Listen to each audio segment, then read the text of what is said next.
ओम नमः सिद्धिभ्यः। ओम नमः सिद्धिभ्यः। मंगलम भगवान वीरो मंगलम गौतम गणी मंगलम कुंदी कुंदार्यो जैन धर्मोस्तु मंगलम शैर्व मंगल मांगल्यम शैर्व कल्याणकारिकम प्रधानम शैर्व धर्मानाम जैनम जयतु सासीनम जैनम जयतु सासीनम जैनम जयतु सासीनम। मोक्ष मार्गेषु नित्यरम भीतरम कनुतम यातारम विश्वतत्वानां बंदी तद्गुण लब्धिये।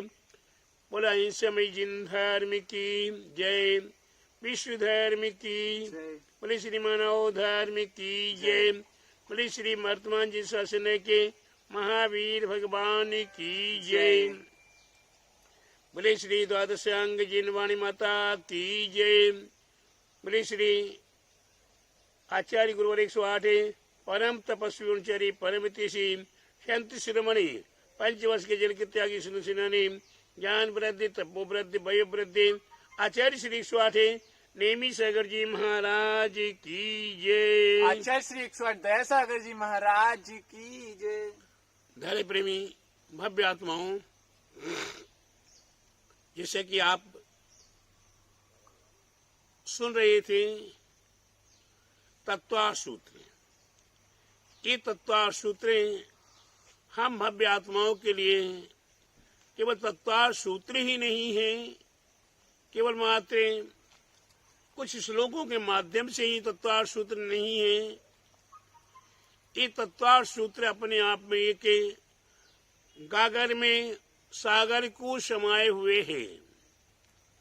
तात्पर्य बहुत बड़ा समुद्र है जिनवाणी माँ, इसका वर्णन करना हमारे आपके लिए अशक्य है। इसके वर्णन करने के लिए हमारे आचार्यों ने कहा है 7 समुद्र पार भी कर लो तब भी आप जिनवाणी का पार नहीं कर सकते हो। ये कितनी पारावार है, ये अपने आप में संपूर्ण जगत के भूमि को कागज बना लिया जाए, संपूर्ण जगत के जल को स्याही बना दिया जाए और संपूर्ण जगत के वनस्पति को कलम बना दिया जाए। इसके उपरांत लिखने के लिए देवों को बुला लिया जाए और जिनवाणी माँ का स्वरूप लिखने को कह दिया जाए तो सारा वर्णन सारा स्वरूप लिखा नहीं जा सकता है। जब आपको छोटी सी बात ये बता देता हूँ, आपको मालूम भी होगी कि आपने सर्वार सिद्धि का नाम सुना है। बोले हाँ सुना है। सर्वार सिद्धि के देवों का उम्र कितना है? 33 सागर की उम्र हुआ करती है। ऐसे 33 सागर की उम्र के पधारक के श्रीधर महेंद्र आपके वे सर्वार सिद्धि के देव आदि वे संपूर्ण देव तत्व चर्चा करते हैं और तत्व चर्चा में इतने लीन रहते हैं कि वे निरंतर तत्व चर्चा करते, लेकिन उस तत्व चर्चा को एक बार करने के उपरांत वे एक बार चर्चा करने के उपरांत वे द्वारा उस चर्चा को नहीं करते हैं। ऐसे हमारे द्वादशांग जिनवाणी का वर्णन अशक्य है, अथाय है। और आज हमारे आपके पास कितनी जिनवाणी प्राप्त है? आज हमारे आपके पास कितनी जिनवाणी प्राप्त है? तो हमारे आचार्यों ने एक उदाहरण दिया है। समुद्र के अंदर एक सुई लो और सुई को दबा के निकाल लो। उस सुई की नोक के ऊपर जो जल आया है वो जल को इस प्रकार से छिड़क दीजिए। इसी प्रकार से एक बार नहीं, 2 बार नहीं, 1000 बार कर लीजिए। उसके उपरांत फिर जो जल कण आपके सुई की नोक पर आता है, क्या जब तक 1000 बार करेंगे तब तक वो जल हवा में उड़ के बराबर हो जाएगा सुई की नोक पे। नहीं के बराबर होगा, ऐसा वह जल के बराबर का जो जल है, उतनी जिनवाणी माँ हमारे पास उपलब्ध है। अगर आप ये माने कि एक पूर्व 11 अंग 14 पूर्व में से एक पूर्व आपके पास है, तो भूल जाइए। क्या कीजिए? भूल जाइए। एक पूर्व का विज्ञान आज आपके पास उपलब्ध नहीं है। एक पूर्व का ज्ञान तो धरसेन आचार्य ने उस दंते भूतवली को लिपिबद्ध कराया था, लेकिन इसकी उपरांत हमारी माँ जिनवाणी को 6 महीने तक होली के समान जलाया गया है। अब उस जिनवाणी में से कितनी जिनवाणी लोप को प्राप्त हो गई।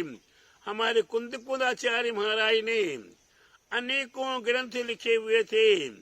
उन अनेकों ग्रंथों में से दूसरे ग्रंथों में ग्रंथ का उल्लेख मिलता है, लेकिन वह ग्रंथ नहीं मिलता तो वह होली में जला दिया गया।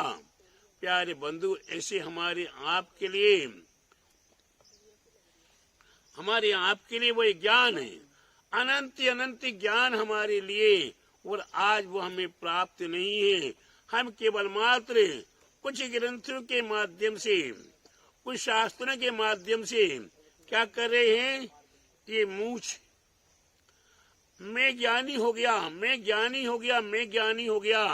प्यारे बंधु, 1-2 ग्रंथ के पढ़ लेने के बाद ज्ञानी नहीं हो जाता है, और जो 10-20-50 ग्रंथ भी पढ़ लिए हों तो वे पंडित बन गए, वे अपने आप को बहुत बड़ा विद्वान मानते हैं। तो प्यारे बंधु, एक बात ध्यान रखिएगा, वे विद्वान तो बन गए, वे ज्ञानी तो बन गए, लेकिन वे निष्पक्ष नहीं हो पाए। क्या नहीं हो पाए? निष्पक्ष नहीं हो पाए। कोई कांजी पंथ में ढल गए, कोई 20 पंथ में ढल गए, कोई 13 पंथी में ढल गए, कोई श्वेतंबर दिगंबर में ढल गए, और नाना प्रकार के पक्षपातों में ढल गए।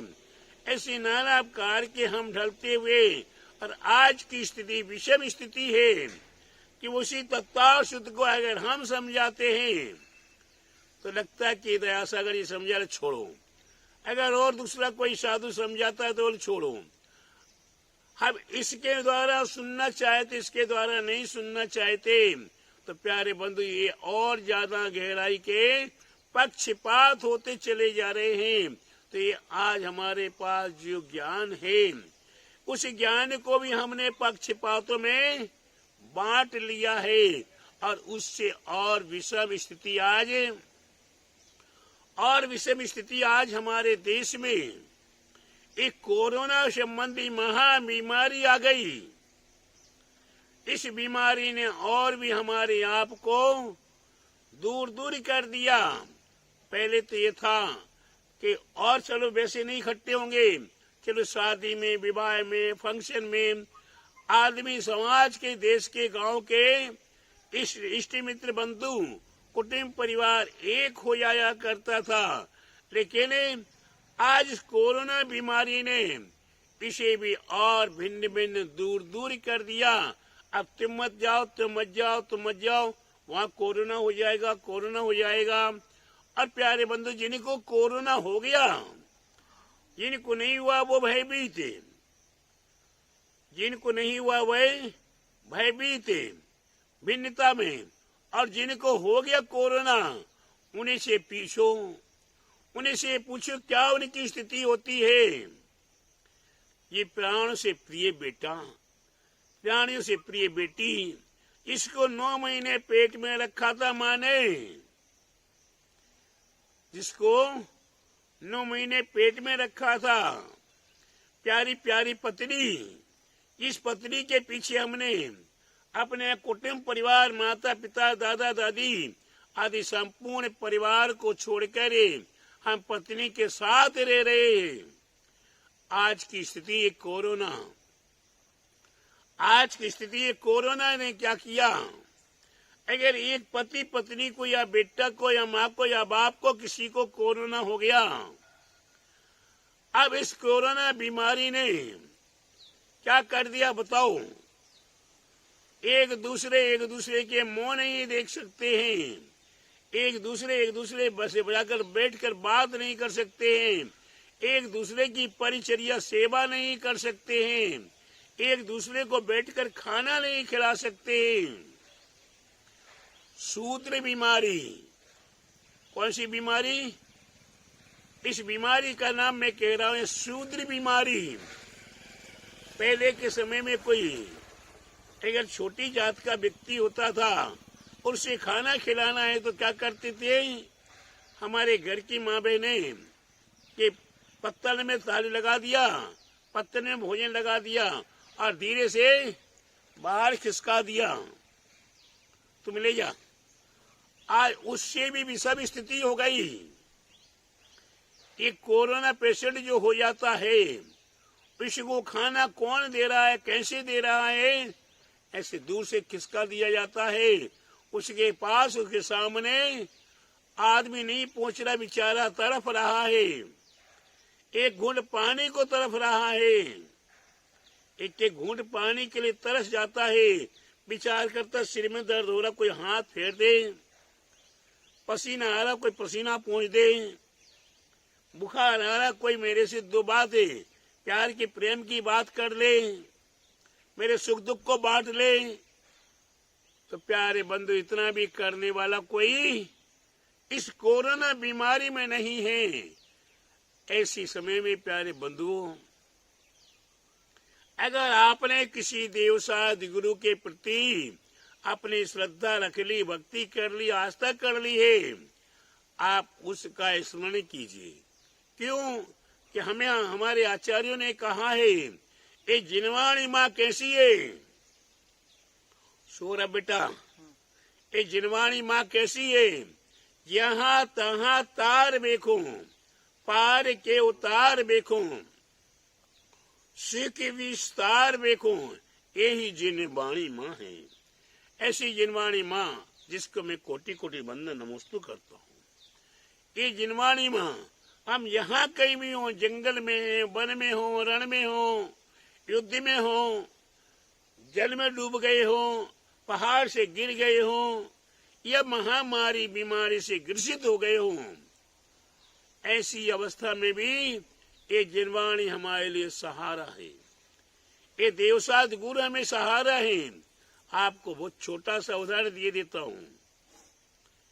आपने सुना भी है, सिद्ध चक्र महामंडल विधान सुना है ना? किसने किया था? किसके लिए किया था? मैना सुंदरी ने विधान किया था। उन्हें किसने बताया था? दिगंबर गुरु महाराज ने बताया था। और दिगंबर गुरु महाराज के बताने के बाद मैना सुंदरी कहाँ थी उस समय पर? राजमहल में, भवन में, किसी विशेष अच्छी सुंदर कक्ष में रह रही थी? नहीं, जंगल में रह रही थी। किनके साथ रह रही थी? श्रीपाल आदि 700 कोड़ियों के साथ रह रही थी। 700 कोड़ियों की परिचर्या कर रही थी, उनकी सेवा कर रही थी। छूत की बीमारी होने के बाद भी मैना सुंदरी ने पल भर भी विकल्प नहीं किया और सबकी परिचर्या की, परिसेवा की। और उसके प्रांत गुरु दिगंबर गुरु से पूछा। दिगंबर गुरु महाराज ने बताया कि सिद्ध चक्र महामंडल विधान करो। सिद्ध चक्र महामंडल विधान जंगल में ही किया गया, जंगल में ही किया गया। और उसके प्रभाव से श्रीपाल आदि 700 कोड़ियों का कोड़ मिट गया और श्रीपाल स्वर्ण कंचन के समान सुंदर हो गए। ठीक आज उसी प्रकार से अगर हम अपने जीवन में देवसाद गुरु के प्रति और माँ जिनवाणी के प्रति श्रद्धा रखते हैं, आस्था रखते हैं, विश्वास रखते हैं, तो ये तत्व और सूत्र हमारे जीवन को इस पार से उस पार, महान समुद्र से, समुद्र डूबते हुए को भी ये तिनके का सहारा नहीं है, ये नाव का सहारा है। आपको पार अवश्य उतार देगा और आपका जीवन पावन पवित्र कर देगा। ये तत्व सुध को आप एक अथाह समुद्र मान करें, इसका चिंतन करें, अध्ययन करें, मनन करें और द्वादशांग जिनवाणी का श्रवण करें। अपने जीवन में देवसाद गुरु के प्रति श्रद्धा आस्था करते हुए अपनी भक्ति समर्पित करें। मैं आप सभी भव्य आत्माओं को यही आशीर्वाद दे रहा हूँ। आपका जीवन मंगल हो, आनंद हो, सुखमय हो, शांतिमय हो और आपके जीवन में समृद्धि प्राप्त हो, सद्धर्म की प्राप्ति हो, क्रमशः आपको समाधि मरण की प्राप्ति हो और सिद्ध अवस्था की प्राप्ति हो। इस दिन शुभभावनाओं के साथ आप सभी भव्यात्माओं के लिए मेरा मंगल आशीर्वाद आशीर्वाद आशीर्वाद। बोले द्वादशांग जिनवाणी माता की जय। बोले आचार्य गुरु 108 परम तपस्वी ब्रह्मचारी परम तेसी संत शिरोमणि नेमी शेखर जी महाराज की जय। तीक्षित नेमीगिरी नेमीनगर में निर्वाण आधीन ऋषि मंडले शेते श्री मंदिर स्वामी समोषण जिन मंदिर की जय। आचार्य श्री 108 दया सागर जी महाराज की जय।